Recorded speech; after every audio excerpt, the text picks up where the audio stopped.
Vous êtes-vous déjà demandé pourquoi la vie de certaines personnes s'effondrait soudainement après avoir nui à quelqu'un? Et si je vous disais qu'il y a une loi spirituelle incassable, établie par Dieu lui-même, qui garantit que chaque attaque contre son choix est retournée? Avec une force multipliée? Oui, c'est réel, et cela fonctionne dans votre vie, que vous le sachiez ou non. La Bible dit « Ne soyez pas trompés. Dieu ne peut pas être moqué. Un homme récolte ce qu'il sèche. » Galates 6, 7. Aujourd'hui, je vais révéler quelque chose dont la plupart des gens n'osent pas parler. La loi du retour. Cette loi est impitoyable, précise et inévitable. Si vous avez déjà été attaqué ou trahi, ce message vous donnera de l'espoir, de la force et de la clarté, parce que le ciel a tout vu et Dieu évolue déjà en votre nom.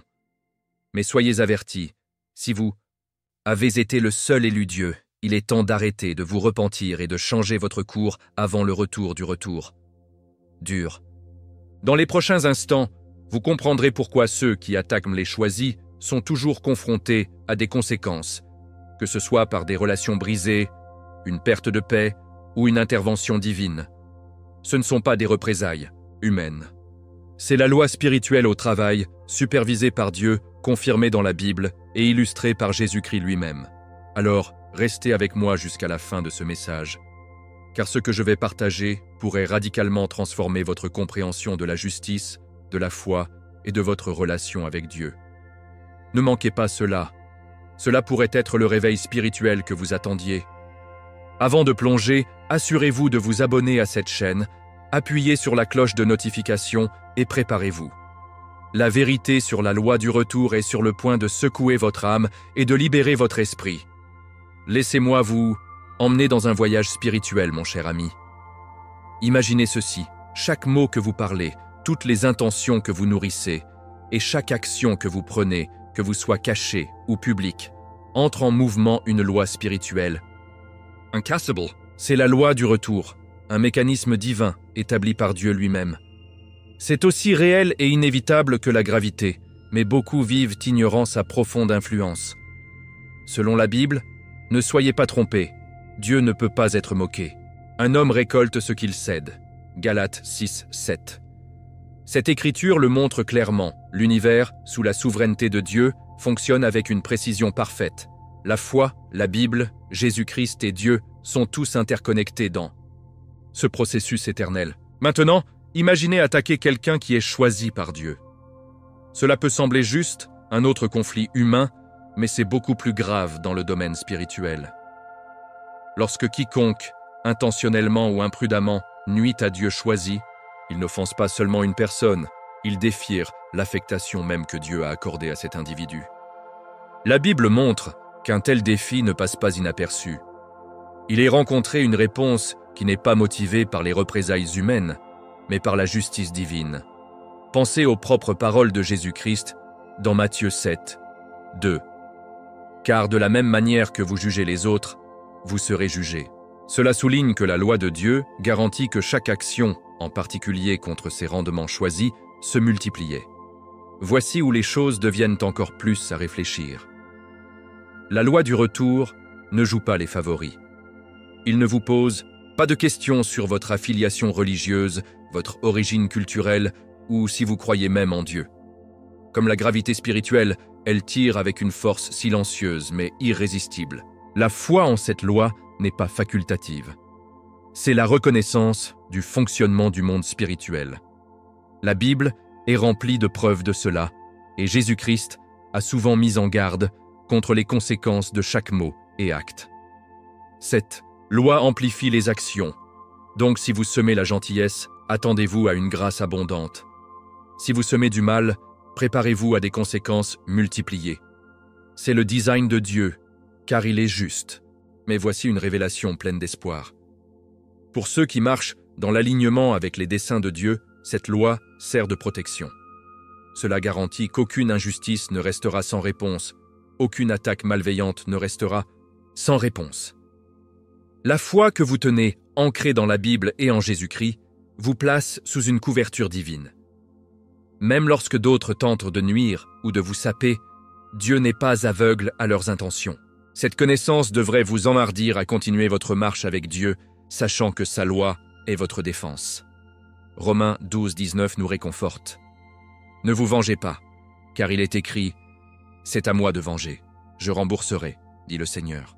Ainsi, alors que nous réfléchissons à ce puissant principe spirituel, laissez-le réveiller un nouveau niveau de conscience en vous. Que vous ayez été le délinquant ou les offensés, comprenez que cette loi évolue. Maltraitement, assurément, aligné sur le timing de Dieu. Il y a beaucoup plus à explorer sur la façon dont cette loi divine fonctionne et protège les élus. Continuons, car ce qui suit approfondira votre foi et votre compréhension de la façon dont Dieu, à travers sa parole, la Bible, guide et sauvegarde ses élus. Il y a une vérité sacrée et immuable que peu osent contempler. Quand quelqu'un attaque que Dieu a choisi, il ne provoque pas seulement la personne, il défie le dessein divin que Dieu a mis sur cette vie. Et c'est là que les enjeux spirituels augmentent de façon exponentielle. La Bible enseigne dans Zacharie 2, 8, « Car quiconque vous touche, touche la pomme de son œil. » Imaginez que, pour nuire à un élu, c'est piquer les yeux de Dieu. Il est tel que la profondeur de sa connexion et de son amour pour ceux qu'il a mis à part.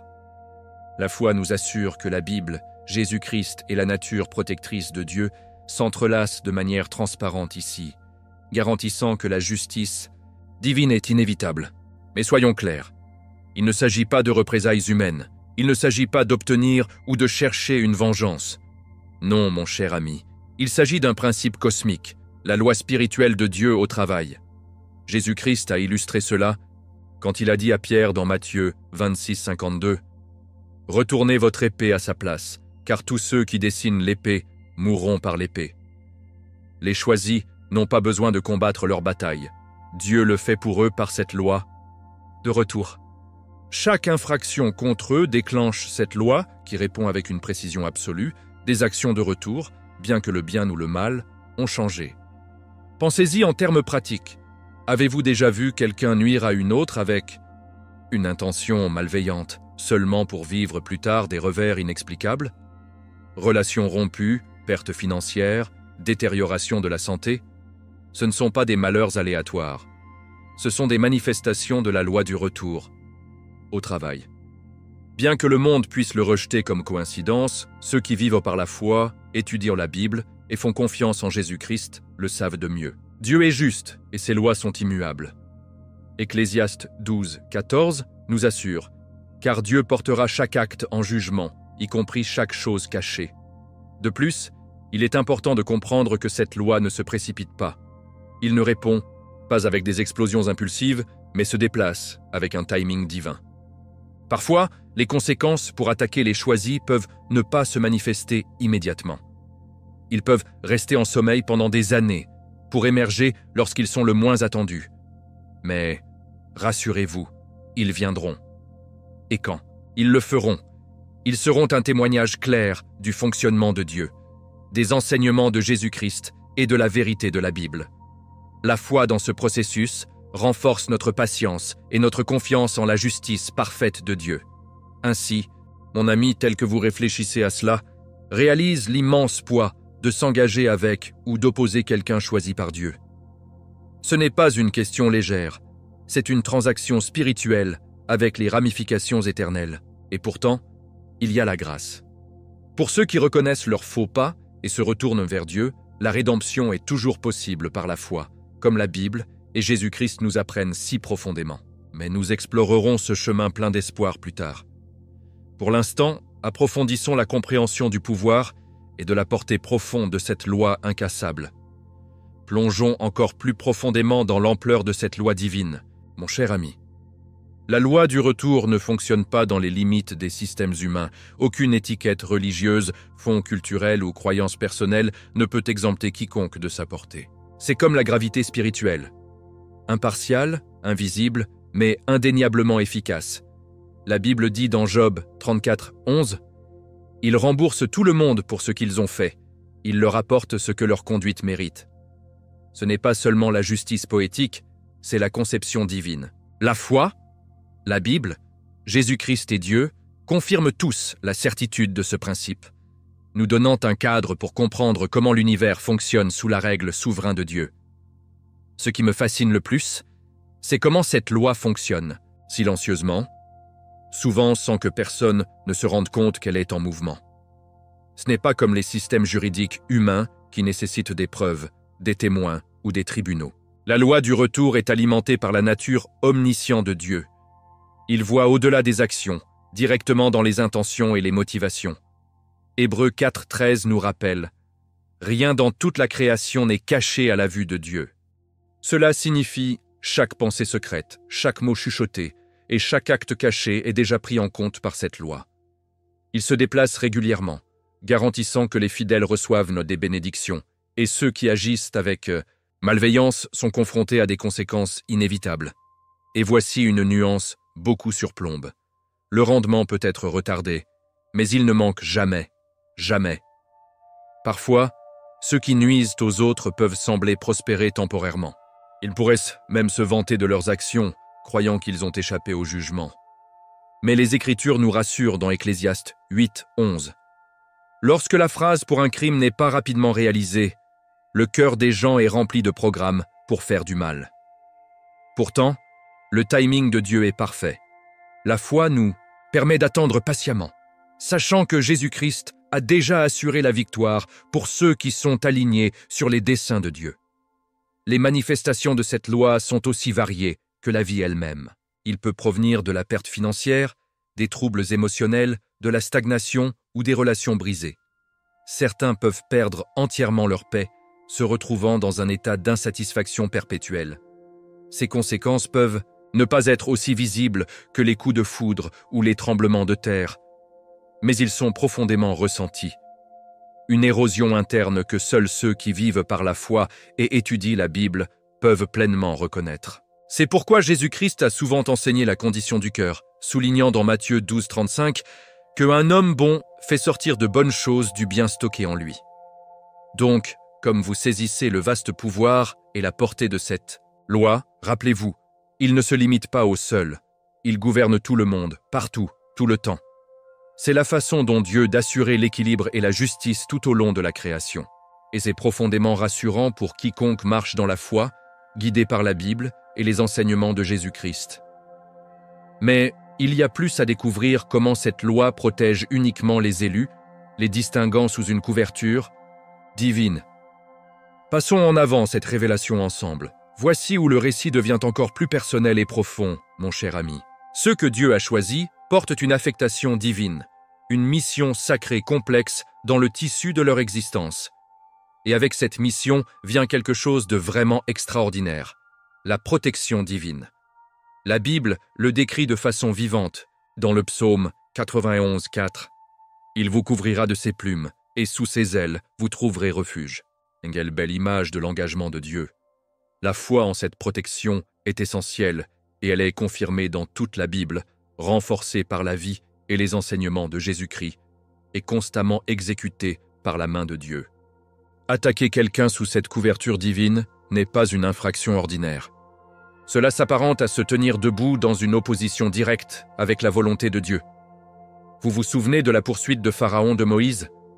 Malgré toute sa puissance et toute son influence, le défi de Pharaon contre l'échéance de Dieu a conduit non seulement à sa ruine personnelle, mais à la chute d'un empire entier. Exode 14. Ce n'était pas seulement un événement historique, c'était la loi du retour en plein effet, amplifiée par la justice de Dieu. La Bible garantit que nous comprenons ces modèles, nous donnant des exemples pour augmenter notre foi et notre révérence pour les lois inébranlables de Dieu. Considérez également la poursuite implacable de Saül de David. Saül n'a pas seulement attaqué un rival politique, il soutenait contre le roi élu de Dieu, trié sur le volet dans un but divin. 1 Samuel 18:31 raconte comment l'obsession de Saül l'a finalement consommé, conduisant à sa chute. David, bien qu'il soit la cible de la colère de Saül, a refusé de riposter, en comprenant que la loi de Dieu traiterait la justice. Et en effet, cela l'a fait. La fin tragique de Saül sert d'avertissement intemporel. S'opposer à l'élu, c'est défier Dieu lui-même. Notre foi s'approfondit lorsque nous réalisons que Jésus-Christ était également confronté à l'opposition, mais faisait toujours confiance à la justice ultime de Dieu. Peut-être que l'un des exemples bibliques les plus frappants est le complot de Haman contre Mordecai. Dans Esther 7, nous voyons comment la potence même que Haman a préparée pour Mordecai est devenue son propre instrument de disparition. C'est la loi du retour, claire et implacable. Il montre qu'aucun schéma contre les choisis ne peut finalement réussir. La main invisible de Dieu se déplace dans les coulisses, en veillant à ce que ce qui était destiné au préjudice soit neutralisé, soit retourné sur le délinquant. La foi, la Bible et l'exemple de Jésus-Christ confirment tous que Dieu est le protecteur ultime de ses élus. Alors, mon ami, laissez cette vérité vous apporter à la fois du confort et de la prudence. Si vous êtes parmi les élus, marchez en toute confiance, sachant que vous êtes enveloppé par la protection divine. Et si vous vous trouvez tenté de vous opposer à quelqu'un portant le sceau de Dieu, en pause et reconsidérez. La loi du retour ne vacille pas, mais au fur et à mesure que nous continuons, examinons comment le moment et la nature de cette loi se déroulent, souvent avec une précision que seule la sagesse infinie de Dieu pouvait orchestrer. Venez avec moi, alors que nous allons plus loin dans cette révélation spirituelle. Maintenant, parlons de quelque chose qui nous humilie vraiment tous, le timing de Dieu. La loi du retour ne fonctionne pas sur les horaires humains. Il se déplace selon la sagesse divine, avec une précision au-delà de notre compréhension. Souvent, les gens supposent que, comme il n'y a pas de conséquences immédiates, ils ont échappé aux répercussions de leurs actions. Mais, mon cher ami, rien n'échappe à la vue de Dieu. Comme le déclare Habacuc 2, 3. Car la révélation attend une heure fixée. Bien qu'elle s'attarde, attendez-la. Elle viendra certainement et ne retardera pas. La foi nous apprend à faire confiance que le retour, qu'il s'agisse de bénédiction ou de conséquences, est aussi certain que le lever du soleil, même s'il faut des années pour se manifester. Il est important de reconnaître que tous les retours ne sont pas dramatiques. Certains s'attendent à un effondrement cinématographique, mais souvent, les conséquences sont subtiles, comme une érosion interne lente, la perte de but, la stagnation dans la vie, les relations brisées ou une lourdeur inexplicable peuvent signaler que la loi de retour est à l'œuvre. Ce sont des signes que seuls ceux qui sont profondément liés à la foi, ancrés dans la Bible et alignés sur les enseignements de Jésus-Christ, peuvent discerner. Proverbe 5,22 le décrit parfaitement. Les mauvaises actions des méchants les piètent, les cordes de leurs péchés les tiennent rapidement. C'est la nature de cette loi, si lente mais incontournable. Ce qui est tout aussi puissant, c'est que cette loi divine ne reposait pas sur des témoins humains. Il n'a pas besoin de quelqu'un pour témoigner contre le délinquant, ni de preuves légales. Dieu lui-même, omniscient et juste, détient toute connaissance de toutes les intentions, chaque murmure, chaque pensée cachée. 1 Samuel 16,7 nous rappelle « Le Seigneur ne regarde pas les choses que les gens regardent. Le Seigneur regarde le cœur. » C'est pourquoi Jésus-Christ a souligné la pureté du cœur dans ses enseignements. Parce que la loi du retour répond non seulement aux actions, mais aux intentions même derrière elles. La foi ne concerne donc pas seulement le comportement externe, mais l'alignement interne avec la volonté de Dieu. Imaginez quelqu'un qui attaque un élu, pensant qu'il a réussi parce qu'il n'a fait aucun coup de réussite immédiate. Il pourrait même prospérer pendant un certain temps, ajoutant à leur confiance. Pourtant, la justice de Dieu n'est pas moquée ni précipitée. Galates 6, 7, 9 encourage les fidèles à ne pas se lasser, car, au bon moment, nous récolterons une récolte si nous n'abandonnons pas. La loi du retour nécessite de la patience des deux côtés. Pour le délinquant, le temps peut atténuer sa mémoire, mais le retour est inévitable. Pour l'offensé, la patience fortifie leur foi, confiant que Dieu agira quand le moment sera juste. Ainsi, alors que nous réfléchissons à la précision et à la certitude de cette loi spirituelle, préparons nos cœurs pour la prochaine couche de révélation. La loi du retour ne concerne pas simplement la punition ou les conséquences. Il s'agit également de l'invitation à la réflexion, au repentir et à la restauration. Que vous ayez été le délinquant ou l'offensé, il y a de l'espoir et de la direction à venir. Passons à cette réflexion vitale et voyons comment la foi, la Bible, Jésus-Christ et la miséricorde sans fin de Dieu se croisent dans ce principe divin. Maintenant, mon cher ami, nous sommes arrivés à un moment charnière de ce voyage spirituel, la réflexion. Que vous ayez été celui qui a attaqué ou celui qui a été attaqué, la loi du retour offre non seulement la justice, mais aussi une opportunité de transformation. Soyons clairs. Si vous avez blessé l'un des élus de Dieu, intentionnellement ou par l'ignorance, il n'est pas trop tard. Le repentir reste à votre portée. La Bible, dans 1 Jean 1,9, promet « Si nous avouons nos péchés, il est fidèle et juste et nous pardonnera nos péchés et nous purifions de toute injustice. » La foi en cette promesse est le pont pour briser le cycle du retour négatif et entre dans la grâce de Dieu. Pour le délinquant, il est crucial de reconnaître que la reconnaissance des actes répréhensibles n'est pas un signe de faiblesse, mais de maturité spirituelle. Jésus-Christ a modelé cela par son appel constant au repentir. Pensez au voleur sur la croix, dans Luc 23, 42-43, qui, dans ses derniers instants, s'est repenti et a été assuré une place au paradis. C'est la nature de Dieu, juste, mais aussi miséricordieux. La loi du retour ne concerne pas uniquement les conséquences. Il s'agit de la restauration pour ceux qui sont humbles pour le chercher. La foi ancrée dans la Bible révèle que la justice de Dieu est tempérée par son amour infini, et il se réjouit de ceux qui se retournent vers lui. Maintenant, pour ceux qui ont été attaqués, oh, à quel point il est réconfortant de savoir que le ciel a tout vu. Vous avez peut-être souffert en silence, pensant que personne n'a remarqué la trahison, la calomnie, l'injustice, mais rassurez-vous. Dieu a déjà préparé une réponse mesurée en votre nom. Romains 12-19 fait écho haut et fort ici. Ne vous vengez pas, car il est écrit « C'est à moi de venger, je rembourserai », dit le Seigneur. Votre rôle est de maintenir votre foi, de rester ancré dans la Bible et de faire confiance à l'exemple de Jésus-Christ, de durcir la souffrance de dignité et d'espoir dans la justification divine. Il est essentiel de comprendre que la justice retardée n'est pas la justice refusée. En fait, souvent, le retard est stratégique, une partie du plan complexe de Dieu pour enseigner, préparer ou pour apporter une plus grande gloire par le résultat éventuel. Considérez la vie de Joseph, trahi par ses frères, vendu en esclavage, emprisonné injustement. Mais dans le timing parfait de Dieu, exalté à une position d'influence, Genèse 50-20. Sa foi n'a jamais hésité, et son histoire nous enseigne que la loi du retour ne concerne pas la gratification immédiate, mais sur l'orchestration divine, qui profite finalement aux fidèles. Ainsi, comme vous réfléchissez, que ce soit en tant que délinquant ou offensé, laissez cette vérité s'installer profondément dans votre esprit. Chaque graine, que l'amour, le pardon ou la malveillance reviendront. Et ce retour n'est pas régi par le caprice humain, mais par la sainte justice de Dieu, comme révélée par la Bible et modélisée par Jésus-Christ. Mais il y a encore plus à découvrir comment marcher sagement sous cette loi spirituelle, à vivre avec intention et honneur, afin que vos retours soient des bénédictions, pas des malédictions. Avançons ensemble, dans cette révélation stimulante. Maintenant, mon ami, tournons-nous vers l'aspect le plus pratique et le plus stimulant de tout cet enseignement.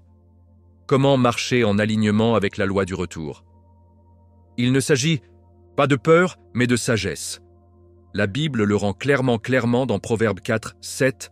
La sagesse est suprême, donc obtenir la sagesse. Marcher sagement signifie respecter le sacré, honorer ce que vous ne comprenez peut-être pas pleinement et vivre avec la conscience que chaque semence se mettra éventuellement. La foi nous enseigne cela, la Bible le renforce, Jésus-Christ l'a modélisé et Dieu l'attend de chacun de nous. L'un des moyens les plus efficaces de marcher en alignement est d'éviter de critiquer ou de saper ce qui porte le sceau de Dieu. Vous ne comprenez peut-être pas la mission divine de quelqu'un, et ce n'est pas grave, ce n'est pas votre travail, pour comprendre tous les aspects du plan de Dieu.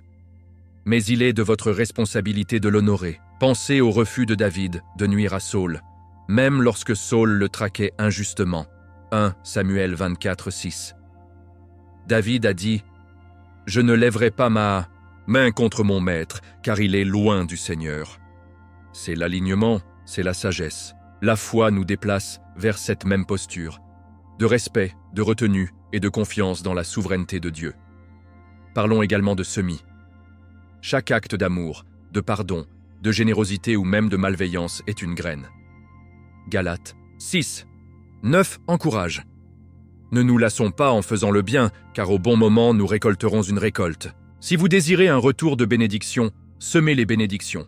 Si vous voulez la paix, semez la paix.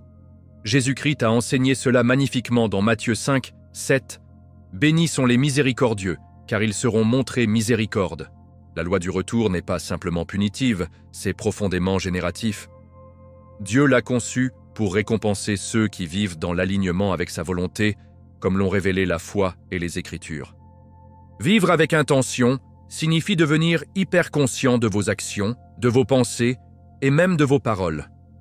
La Bible met en garde dans Matthieu 12, 36. Tout le monde devra rendre compte le jour du jugement pour chaque mot vide dont ils ont prononcé. Ce n'est pas pour vous terrifier, mais pour vous éveiller au pouvoir de votre vie quotidienne. Chaque conversation, chaque choix, chaque réaction est soit une graine vers la bénédiction, soit une graine vers les conséquences. La vie fidèle, guidée par la Bible et inspirée par l'exemple de Jésus-Christ, vous permet de marcher avec confiance, sachant que vous êtes aligné sur le système divin de Dieu. Donc, alors que nous embrassons cet appel à une vie intentionnelle et sage, rappelez-vous, la loi du retour n'est pas votre ennemi. C'est votre allié lorsque vous marchez en l'honneur, la sagesse et l'alignement avec la volonté de Dieu.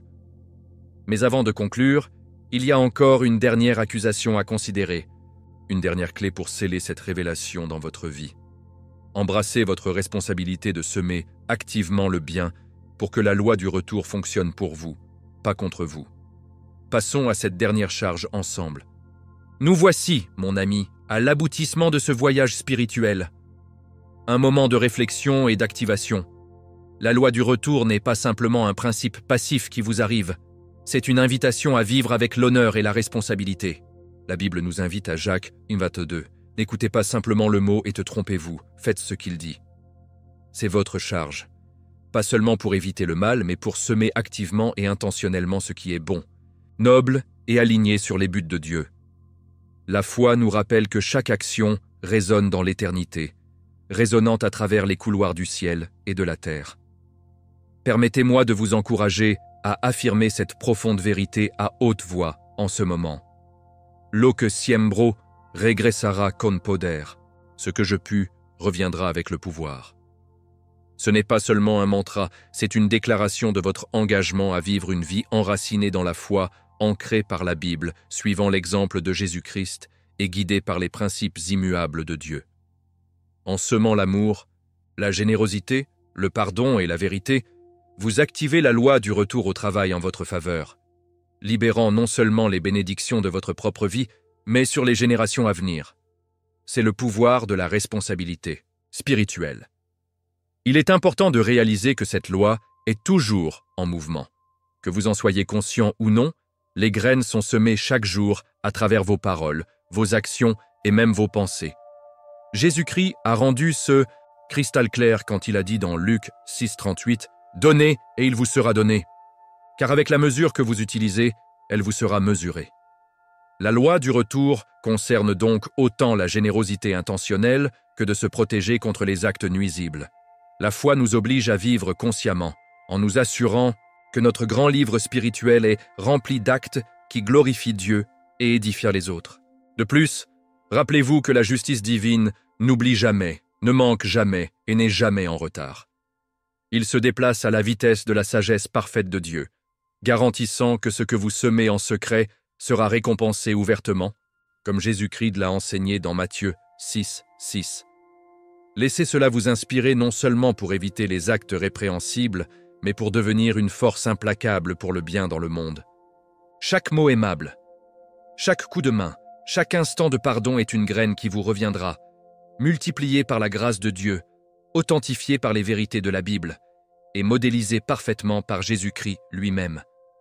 Ainsi, alors que vous portez cet enseignement, laissez-le alimenter votre voyage avec le courage, l'intention et la joie.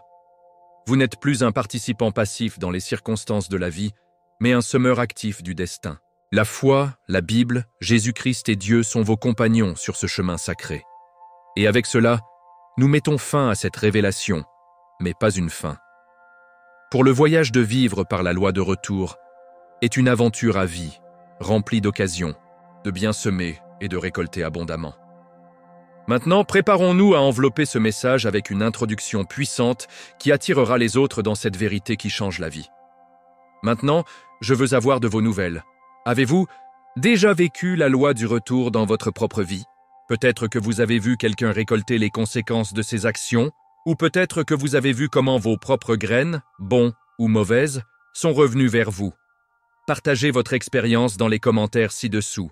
Votre histoire pourrait inspirer et renforcer la foi de quelqu'un d'autre. Si ce message a touché votre cœur, n'oubliez pas de vous abonner à la chaîne et de frapper la cloche de notification afin de ne jamais manquer un autre enseignement puissant sur la foi, la Bible, Jésus-Christ et les principes divins de Dieu.